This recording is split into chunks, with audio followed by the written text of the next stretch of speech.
আজি আমি অবক্লজ প্ৰয়োগৰ 6.1 7 নম্বৰ কুৱেশ্যনটো আলোচনা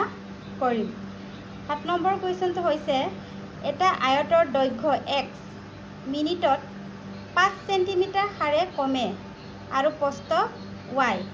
মিনিটত 4 সেন্টিমিটাৰ হাৰে বাঢ়ে যেতিয়া x = 8 সেন্টিমিটাৰ আৰু y = 6 সেন্টিমিটাৰ।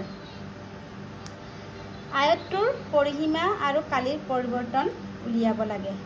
ইয়াত চোৱা আয়তৰ দৈৰ্ঘ্য বুলি ক'লে আমি আগতে দৈৰ্ঘ্য বুলি ক'লে l আখৰে চিহ্নিত কৰোঁ। ইয়াত কিন্তু কি দিছে আমাৰ x দিছে আৰু কিমান কে কমে বুলি কৈছে আমাৰ 5 সেন্টিমিটাৰ। কমিলে আমাৰ কি হ'ব মাইনাছত আহিব আৰু প্ৰস্থটো আমি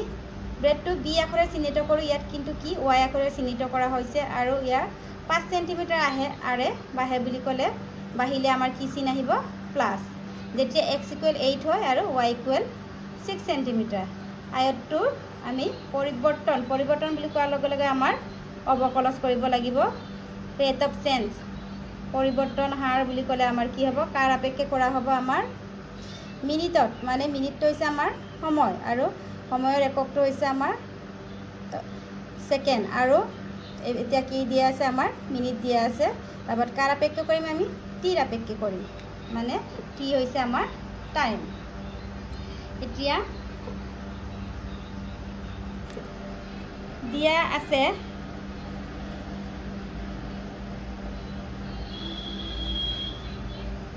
dx/dt কিমান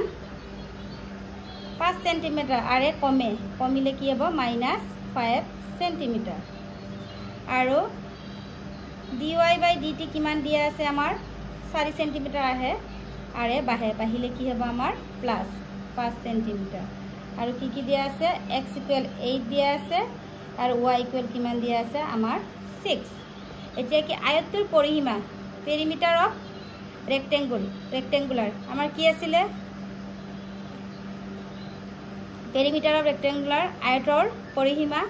আমাৰ পৰিসীমা চিম্বলটো কি p আখৰে চিহ্নিত কৰোঁ। p 2 * x + y আছিলে, মানে দৈৰ্ঘ্য প্লাস প্ৰস্থ 2 * দৈৰ্ঘ্য প্লাস প্ৰস্থ। এতিয়া কাৰ আপেক্ষে আমি আমাক অবকলজ কৰিব কৈছে পৰিৱৰ্তন কাৰ আপেক্ষে হৈছে আমাৰ মিনিটত, মানে সময় আপেক্ষে। তেনেহ'লে dp/dt = x টো কি হ'ব আমাৰ অবকলজ ডিফাৰেন্সিয়েট কৰিলে dx/dt + dy/dt। এতিয়া আমি dx/dt আৰু dy/dt ৰ মান বহাই দিম। এটা dx/dt কিমান আছে -5 প্লাস আকৌ dy/dt কিমান আছে আমাৰ 4। এতিয়া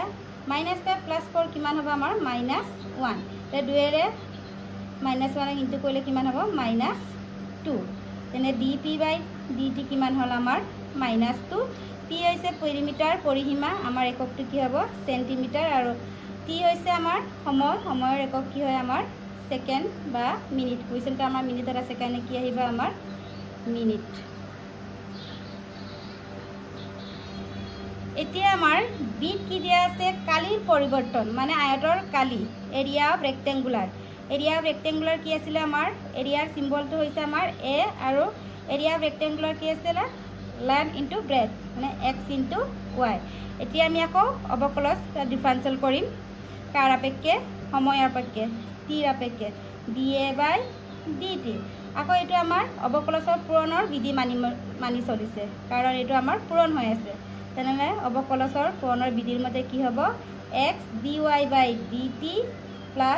y dx/dt। এতিয়া আমি মানবোৰ বহাই দিম। x ৰ মান কিমান আছে 8, dy/dt কিমান আছে 4, আকৌ y ৰ মান কিমান দি আছে 6, আকৌ dx/dt কিমান আছে আমাৰ -5 থাকিলে ওলাই ব্ৰেকেট দিবা কিমান হ'ব 8 * 4 কিমান হ'ল আমাৰ 32 প্লাস -6 * 5 30, আকৌ 32 - 30 কিমান হ'ল 2। তেনেহ'লে আমাৰ আয়তৰ কালিৰ পৰিৱৰ্তন কিমান পালো আমাৰ 2 আৰু আয়তৰ কালিৰ এককটো কি হ'ব আমাৰ সেন্টিমিটাৰ স্কয়াৰ আৰু সময়ৰ এককটো আমাৰ কি হ'ব মিনিটত আছে কাৰণে কি হ'ব আমাৰ মিনিট।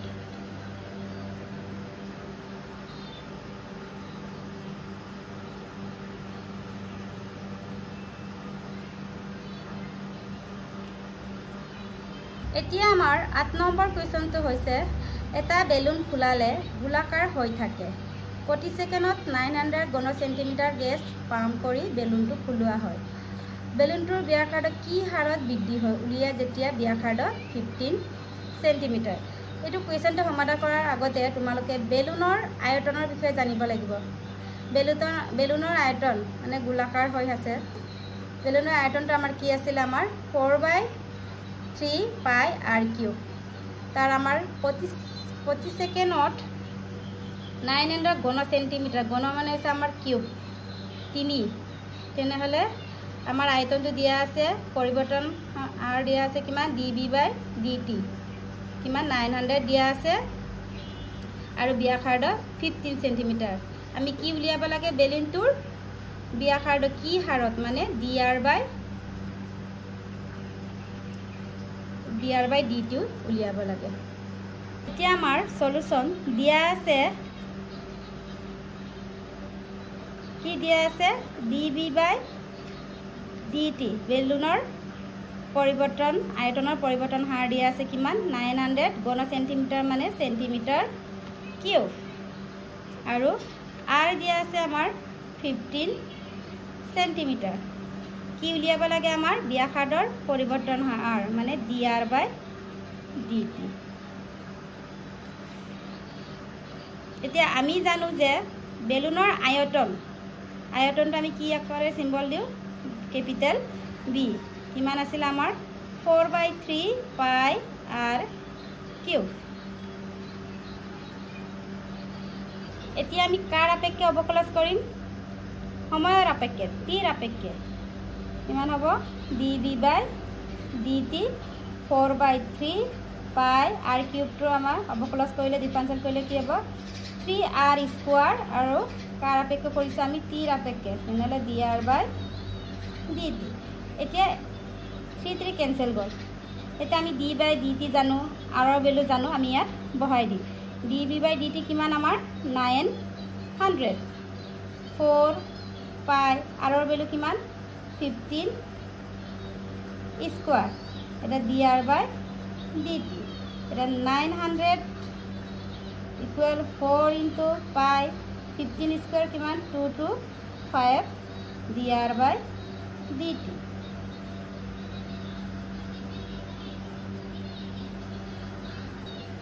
এতিয়া আমাৰ dr/dt কিমান হ'ব 900 4 into pi into 2 to 5 এতিয়া 2 to 5 এৰে 900 কিমান টাইম যায় 4 টাইম যায় আকৌ 4 কেনসেল কিমান থাকিলে আমাৰ 1/pi তেনেহ'লে আমাৰ ব্যাসাৰ্ধৰ পৰিৱৰ্তন হাৰ কিমান হ'ল আমাৰ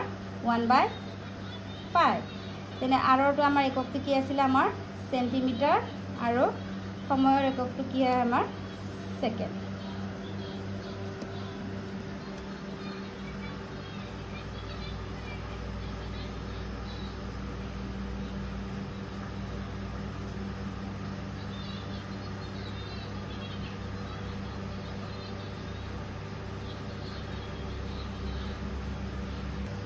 এতিয়া আমি 9 নম্বৰ কুৱেশ্যনটো সমাধান কৰিছো 9 নম্বৰ কুৱেশ্যনটো হৈছে এটা বেলুন সদায় গোলাকাৰ হৈ থাকে আৰু ইয়াৰ ব্যাসাৰ্ধ পৰিৱৰ্তনশীল ইয়াৰ আয়তন ব্যাসাৰ্ধ আপেক্ষে কি হাৰত বাঢ়ে উলিয়া যেতিয়া ব্যাসাৰ্ধ আমাৰ 10 সেন্টিমিটাৰ একেই কুৱেশ্যন এতিয়া একেই ফৰ্মুলা আমি ব্যৱহাৰ কৰিব লাগিব এতিয়া হৈছে আমাৰ গোলাকাৰ বেলুনৰ আয়তন কি আছিল আমাৰ d = 4/3 পাই r কিউব এতিয়া কাৰ আপেক্ষে আমাক অৱকলন কৰিব কৈছে কাৰ আপেক্ষে আমাৰ বাঢ়ে ব্যাসাৰ্ধৰ আপেক্ষে তেনেহ'লে আমি কাৰ আপেক্ষে অৱকলন কৰিম আমি r আপেক্ষে আৰু ব্যাসাৰ্ধ কিমান আছে আমাৰ 10 এটা সলিউশনটো চাও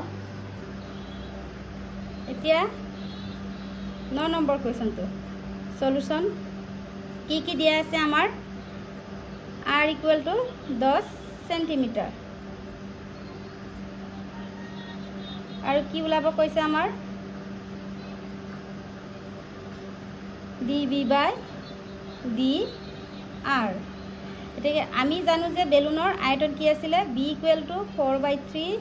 পাই r কিউব এটা কাৰ আপেক্ষে আমি অৱকলন কৰিম r আপেক্ষে db বাই dr 4/3 পাই এই ঘাতটো আমাৰ আগলৈ আহিব 3r আকৌ এই 3 পৰা 1 এটা কমি গ'লে কি হৈ থাকিব আমাৰ 2 আৰু কাৰ আপেক্ষে কৰা হৈছে আমাৰ r ৰ আপেক্ষে এইকাৰণে dr বাই dr কি হ'ল আমাৰ 1 এটা 3 3 কেনসেল গ'ল